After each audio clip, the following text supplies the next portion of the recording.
بسم اللہ الرحمن الرحیم۔ معرفت ٹی وی کے ناظرین، ہوا ہماری زندگی میں اہم کردار ادا کرتی ہے۔ اگر ہوا نہ ہو تو جانداروں کا زندہ رہنا مشکل ہو جائے۔ یوں سمجھ لو، ہوا ایک زندگی ہے۔ ہوا اللہ رب العزت کے رازوں میں سے ایک راز ہے۔ ہوا میں عظیم بھید ہے۔ ہوا میں بڑی قوتیں اور طاقتیں چھپی ہوئی ہیں۔ ہوا میں کئی باطن چھپے بیٹھے ہیں۔ کئی جہاں ہوا میں آباد ہیں۔ 18,000 عالم شکل میں ہوا کی طرح ہیں۔ ہوا عالم خلد اور عالم صفا ہے، اور جہاں تک ہوا ہے عالم کون و مکان و اکواں ہے، اور جب ہوا سے گزر جائیں تو سبحان و لا مکان ہے۔ الرحمن علی العرش استوی، رحمان عرش اعظم پر ہے۔ ناظرین، ہوا سیدھی اور مستدیم ہے، یعنی ہمیشہ رہنے والی۔ اللہ تعالیٰ کی پیدا کی ہوئی اشیاء میں کوئی دیکھنے والا خلل اور بے ضابطگی نہ پائے گا۔ ناظرین، جب یہ بھید ہے تو ہوا بولتے ہیں، مگر ہم جانتے نہیں کہ ہوا کیا ہے۔ ہوا میں 18,000 عالم چھپے بیٹھے ہیں۔ اس میں عالم ارواح ہے، عالم برزخ ہے، عالم جنت ہے، عالم دوزخ ہے۔ اس میں فرشتوں کا جہان آباد ہے، اس میں جنات کی دنیا آباد ہے۔ جس طرح ہوا نظر نہیں آتی، اسی طرح اس میں آباد جہاں بھی ہمیں نظر نہیں آتے۔ مگر ان سب جہانوں سے بھلا کون انکار کر سکتا ہے؟ ہمارے پیارے نبی صلی اللہ علیہ وسلم کا فرمان مبارک ہے کہ ایک فرشتہ اتنا بڑا ہے کہ اس کا جسم پوری کائنات جتنا ہے۔ تو صحابہ کرام نے عرض کی، یا رسول اللہ صلی اللہ علیہ وسلم، اگر وہ اتنا بڑا فرشتہ ہے کہ وہ پوری کائنات جتنا ہے تو پھر ہم کیسے چل پھر سکتے ہیں؟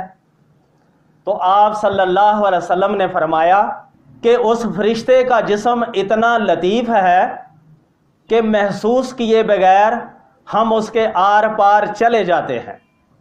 تو ناظرین، ہوا ایک انرجی ہے، ہوا ایک قوت ہے، ہوا ایک طاقت ہے، ہوا زندگی ہے، اور ہوا ہمارے اندر بھی ہے اور ہوا ہمارے باہر بھی ہے، مگر ہم اس قوت سے بے خبر ہیں۔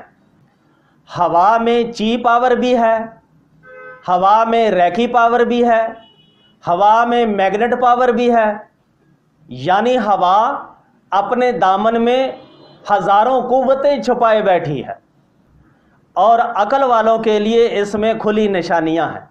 تو ناظرین، مراقبہ ہوا سے ان قوتوں پر دسترس حاصل کی جا سکتی ہے۔ جیسا کہ میں نے ناظرین عرض کیا کہ ہوا کا تعلق سب جہانوں سے ہے۔ ہماری زمین بھی ہوا میں ہی معلق ہے۔ اس کا مطلب یہ کہ ہم بھی ہوا میں معلق ہیں، اور ہوا کا تعلق ہر جہان سے بلا واسطہ ہے۔ اس جملے پر غور رکھیں کہ ہوا کا تعلق ہر جگہ سے اور ہر جہان سے بلا واسطہ ہے۔ ناظرین، موجودہ دور انٹرنیٹ کا دور ہے، اور اس دور میں اب سمجھانا کوئی مشکل کام نہیں۔ ایک موبائل فون رکھنے والا دنیا کے ایک کونے سے دوسرے کونے تک بیٹھے ہوئے شخص سے بغیر کسی تار کے بات کر رہا ہے، اور دونوں ایک دوسرے کی بات سن بھی رہے ہیں اور ایک دوسرے کو لائیو دیکھ بھی رہے ہیں۔ تو ناظرین، یہ سب کچھ ہمیں ہوا کے ذریعے ہی میسر آ رہا ہے، اور پلک جھپکنے سے پہلے پہنچ رہا ہے۔ اور ناظرین، اب تو چاند اور مریخ سے بھی ہمیں تصویریں موصول ہو رہی ہیں۔ اور ناظرین، جو فلسفہ ہمیں آج سمجھ آ رہا ہے وہ تو 1400 سال پہلے حضرت عمر رضی اللہ تعالیٰ عنہ نے مسجد نبوی میں منبر پر بیٹھے بیٹھے دور محاذ جنگ پر موجود حضرت ساریہ رضی اللہ تعالیٰ عنہ کو مخاطب کر کے پہاڑ کے پیچھے چھپے دشمن کی اطلاع دے کر سمجھا دیا تھا کہ یا ساریہ ذرا بچ کے، پہاڑ کے پیچھے سے دشمن کی فوج آ رہی ہے۔ تو ناظرین، جب ہوا میں اتنے زیادہ جہان چھپے بیٹھے ہیں تو ہمیں نظر کیوں نہیں آتے؟ تو ناظرین، جب ہم کسی چیز پر خاص توجہ کرتے ہیں تو اس کی تمام خصوصیات ہم پر واضح ہو جاتی ہیں۔ اسی طرح جب ہم ہوا پر غور و فکر کریں گے اور توجہ کریں گے تو ہمیں اس میں چھپے جہانوں سے آگاہی حاصل ہوگی، اس کے اندر چھپے رازوں سے پردہ اٹھے گا۔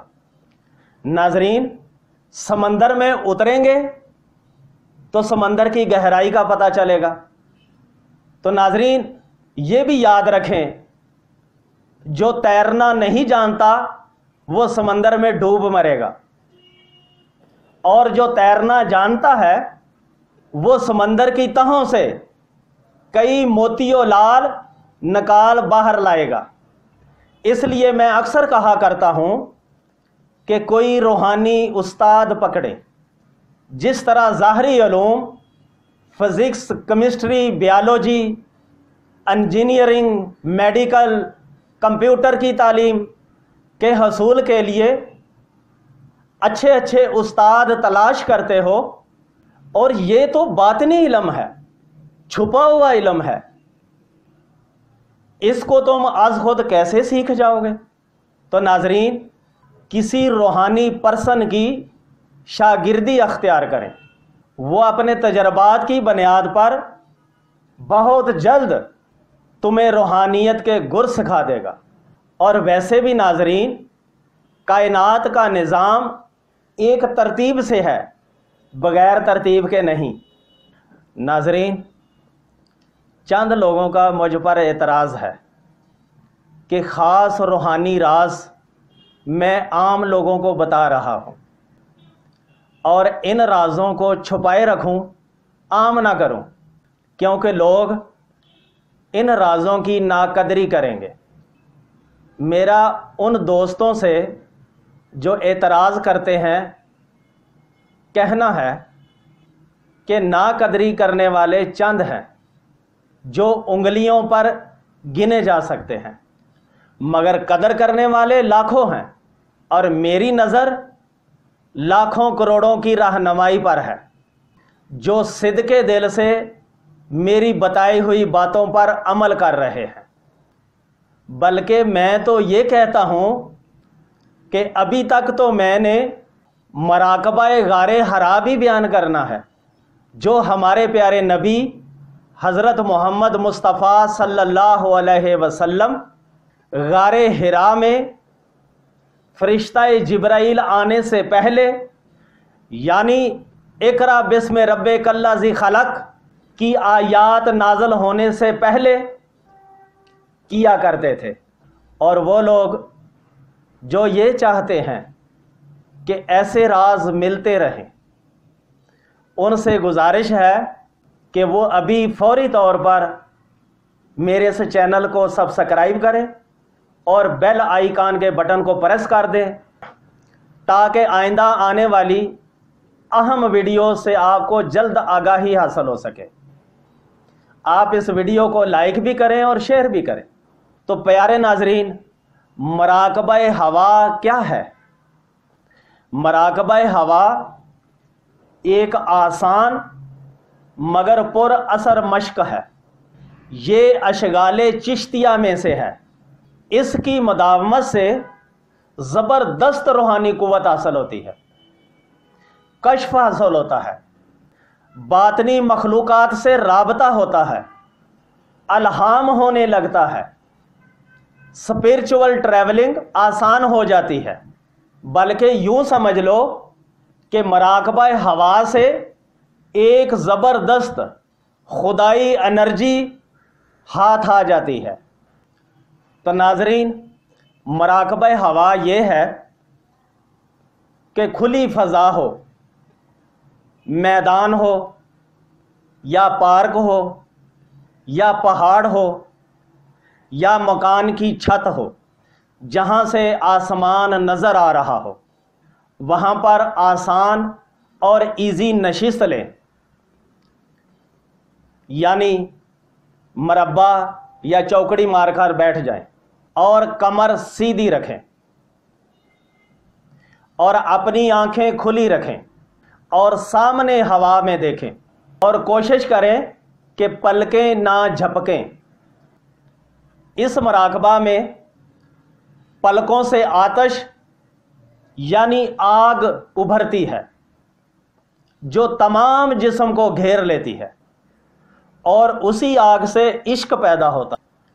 اس کو مراقبہ ہوا کہتے ہیں، اور یہ مراقبہ دن میں کیا جاتا ہے۔ اس مراقبہ میں بعض اولیاء اللہ نے سالہ سال ہوا میں آنکھوں کو کھولے رکھا اور عالم تحیر میں رہے۔ تو ناظرین، آپ نے جو طریقہ میں نے بیان کیا ہے، اس طریقے سے مراقبہ ہوا کرنا ہے۔ پریکٹیکلی پھر میں اس طرح آپ کو بتا دیتا ہوں کہ آپ مربع ایسے بیٹھے ہوئے ہیں اور ہوا میں اپنے آنکھیں کھول کر دیکھتے رہنا، پلکیں جھپکانی نہیں ہیں۔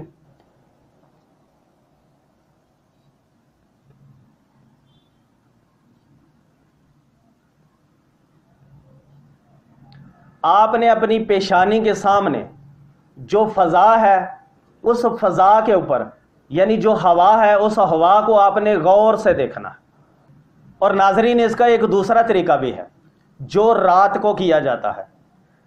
کمرے کو بند کر کے تنہائی اختیار کریں، کمرے میں کوئی روشنی نہ ہو، بلکہ کمرہ مکمل طور پر تاریک ہو، اور جو طریقہ میں نے پہلے بتایا ہے اس طریقے کے مطابق آپ بیٹھ جائیں اور تاریکی میں آنکھیں اپنے سامنے کھلی رکھیں، مگر ایک ہی مقام پر ہوا میں آپ کی آنکھیں ٹکی ہوئی ہوں، پلکیں ہرگز نہ جھپکیں۔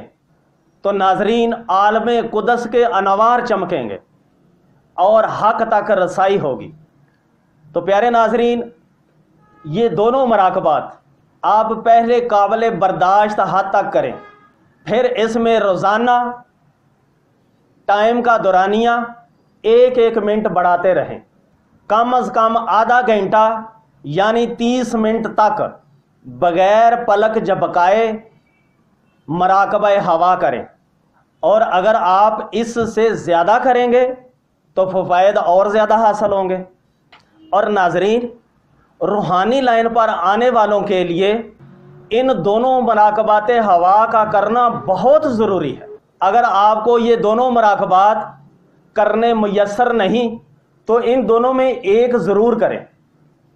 ایک سچ بات بتاؤں تو ان مراقبات سے حقیقت محمدیہ کا راز کھلتا ہے، جو کہ بہت بڑی سعادت ہے۔ انشاءاللہ حقیقت محمدیہ پر کبھی آئندہ ضرور گفتگو ہوگی۔ اللہ رب العزت ہم کو اس پر عمل کی توفیق عطا فرمائے۔ وما علینا الا البلاغ۔